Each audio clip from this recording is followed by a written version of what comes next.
Hallelujah.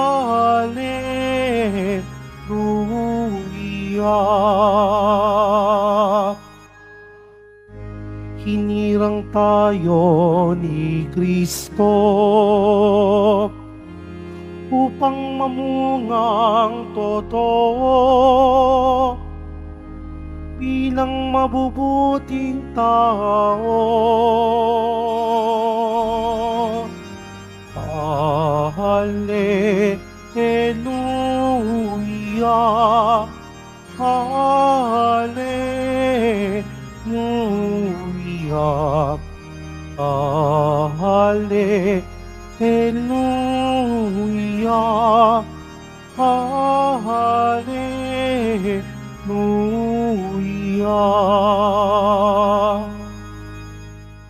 Sumainyo ang Panginoon. At sumayo rin. Ang mabuting balita ng Panginoon ayon kay San Mateo. Papuri sa iyo, Panginoon. Noong panahong iyon, lumapit kay Jesus ang asawa ni Zebedeo kasama ang kaniyang mga anak. May ibig siyang hilingin, kaya't lumuhod siya sa harapan ni Jesus. Ano ang ibig mo? Tanong ni Jesus. Sumagot siya, sana'y ipagkaloob ninyo sa dalawa kong anak na ito ang karapatan na makaupong katabi ninyo sa inyong kaharian, isa sa kanan at isa sa kaliwa. Hindi ninyo nalalaman ang inyong hinihingi. Sabi ni Jesus sa kanila, mababata ba ninyo ang hirap na babatahin ko? Opo, tugon nila. Sinabi ni Jesus, ang hirap na babatain ko'y babatahin nga ninyo. Ngunit wala sa akin ang pagpapasya kung sino ang mauupo sa aking kanan at sa aking kaliwa. Ang mga luklukang sinasabi ninyo'y para sa mga pinaghandaan ng aking ama. Nang marinig ito ng 10 alagad, nagalit sila sa magkapatid, kaya't pinalapit sila ni Jesus at sinabi sa kanila, alam ninyo, ang mga pinuno ng mga hintil ay naghahari sa kanila, at ang mga dinadakila ang siyang nasusunod. Ngunit hindi ganyan ang dapat umiral sa inyo. Sa halip, ang sinuman sa inyo na ibig maging dakila ay dapat maging lingkod. At sinumang ibig maging pinuno ay dapat maging unang ibig maging pinuno, dapat maging alipin ninyo.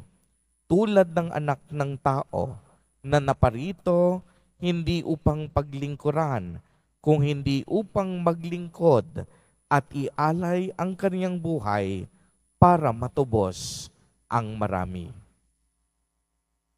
Ang mabuting balita ng Panginoon.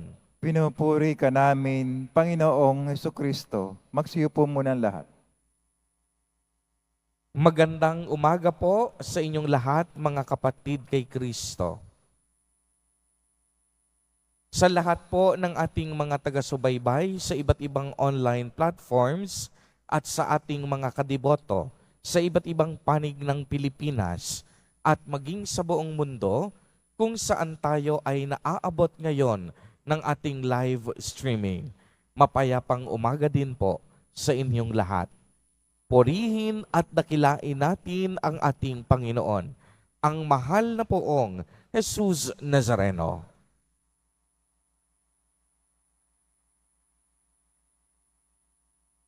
Mga kapatid kay Kristo at mga kadiboto, sa araw na ito ay atin pong ginugunita ang kapistahan ni Apostol Santiago. Si Apostol Santiago po ay isa sa mga disipulo o 12 apostol ng ating Panginoong Hesus Nazareno. Kapatid po siya ni Apostol San Juan at sila pong magkapatid ay tinatawag na Muargernes o yung in English sons of thunder, dahil ang magkapatid na ito ay magaling sa kanilang pananalita, matikas, at tumatalab ang kanilang mga sinasabi. Alam po ninyo, kung narinig nating mabuti ang ating ebanghelyo, hiniling ng ina ng magkapatid na Apostol Santiago at San Juan na maupo sila sa luklukan ni Jesus Nazareno sa gawing kanan at sa gawing kaliwa. Ngunit anong sinabi ng ating mahal na pong Jesus Nazareno? Kung mababata nila ang mga daraaning paghihirap ng poong Jesus Nazareno, doon lamang sila magiging karapat-dapat. At sinabi pa ng ating Panginoon na hindi siya ang magpapasya sa luklukan kung hindi ang Diyos Ama. At pagkatapos nito, nagalit ang mga kasamang apostol at nagpaliwanag sa Jesus Nazareno na sinumang nais na maging dakila ay dapat maglingkod. Tunay ngang ang paglilingkod natin sa Diyos, hindi madali. Ang paglilingkod natin sa Diyos, nangangailangan ng ibayong sakripisyo. Ang paglilingkod natin sa Diyos, susubukin tayo sa pamamagitan ng iba't ibang hamon at suliranin sa buhay. Kamakailan lamang sa mga nagdaang araw, nakaranas tayo ng hindi inaasahang tuloy-tuloy na pagbuhos ng ulan. Sa hindi inaasahang pagkakataon, marami sa ating mga kadiboto, kababayan at mga kapatid sa Metro Manila ang nakaranas ng matinding pagbaha. May mga ibang naulat na rin na nabuwian ng buhay. Gayon din, maraming ari-ari ang nasira, maraming kabuhayan at nasalanta. Ang isang maliit na bagyo ay naging isang super typhoon. Naaalala ninyo, huli natin itong naranasan noong bagyong Ondoy, na kung saan walang tigil ang pagbuhos ng ulan. Kaya marami din ang mga simbahan na sa kasalukuyan ay baha din. Marami sa mga simbahan nagiging kanlungan ng mga nagugutom at mga kapatid at kadiboto din natin na walang matirhan sa kasalukuyan. Minsan napapatanong tayo kung bakit para tila baga hindi nauubos ang mga pagsubok at unos ng buhay. Minsan napapatanong tayo kung bakit lagi natin nararamdaman ang mga ganitong sitwasyon at mga ganitong kalagayan sa buhay. Minsan napapatanong tayo, naririnig ba ng Diyos ang ating mga panalangin, ang ating mga dalamhati, ang ating mga hinaing, at ang ating mga paghihirap? Kasama ba natin ang Diyos sa bawat pagsubok na ating nararamdaman? At simple lamang ang sagot, kasama natin ang Diyos. Kailanman hindi nagpapabaya ang Diyos. Kailanman hindi nauubos ang awa at grasya ng Diyos. Kaya nga ang mga simbahan bukas sa mga taong nangangailangan, sapagkat ang awa at paglingap ng Diyos hindi nauubos. Ang pagmamahal ng Diyos walang katapusan. Minsan ang hirap isipin na sa gitna ng mga ganitong pagsubok, kung nararamdaman ba natin ang presensya ng Diyos sa ating buhay. Bagamat ang iba sa atin may mga ganyang katanungan, ang realidad, ang katotohanan, maramdaman ba natin o hindi, kasama natin ang Diyos. Maramdaman man natin o hindi, hindi mauubos ang pagmamahal ng Diyos. Lagi ngang sinasabi, di ba, kagaya ng anumang lakas ng bagyo, ang mga unos ng buhay ay parang ganito lamang. Titigil at titigil din.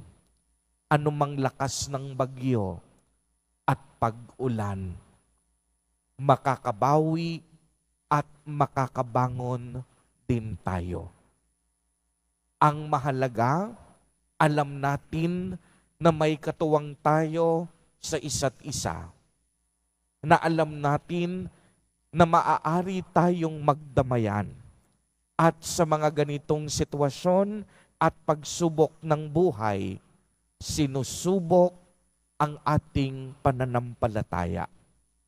Sinusubok ang bawat isa sa atin kung gaano kalaki ang puso natin upang tayo'y magbigayan, upang tayo'y magtulungan, at upang tayo ay magdamayan.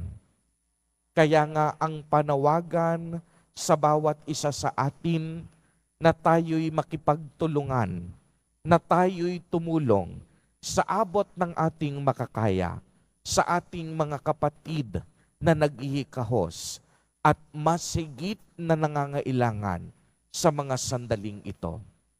Hindi ito ang panahon upang tayo'y magtago ng ating mga kagamitan para ating sarilinin, ang ating mga kayamanan upang sa sarili lang natin ito magamit. Ito ang panahon ng pakikipagdamayan. Ito ang panahon ng pakikipagbahaginan. Alam natin maraming mga pamilya ang naapektuhan. Marami sa atin ang Quiapo Church naging kanlungan simula umaga ng ilan sa ating mga kapatid. Atin silang tinulungan, pinakain, pinatuloy, sapagkat ang dambana ni Jesus Nazareno ay tahanan ng bawat Pilipino. Ang dambana ni Jesus Nazareno para sa ating lahat, higit sa lahat, para sa mga mahihirap, para sa mga kapatid nating dukha, at mas higit na nangangailangan. Kaya nga tuloy-tuloy ang pagtulong ng simbahan, sapagkat ang simbahan na ito ay itinatag mismo ng ating mahabagin, ng ating maawain at mapagmahal na Nuestro Padre, Jesus Nazareno. At ito ang tinutukoy ni Jesus sa ating ebanghelyo, na tayo ay maglingkod sa isa't isa, na tayo ay maglingkod sa Diyos, na ibigay at ialay natin ang ating buhay sa ngalan ng pag-ibig, sa ngalan ng pagdadamayan, at sa ngalan ng pakikipagkapwa-tao.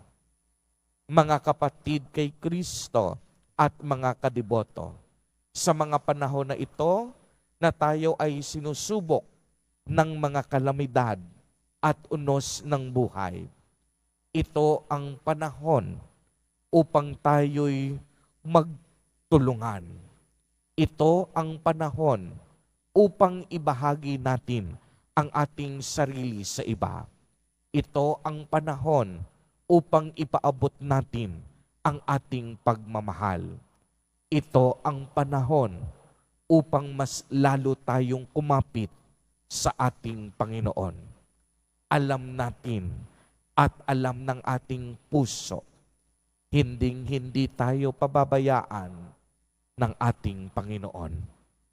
Purihin at dakilain natin ang ating Panginoon, ang mahal na poong Jesus Nazareno.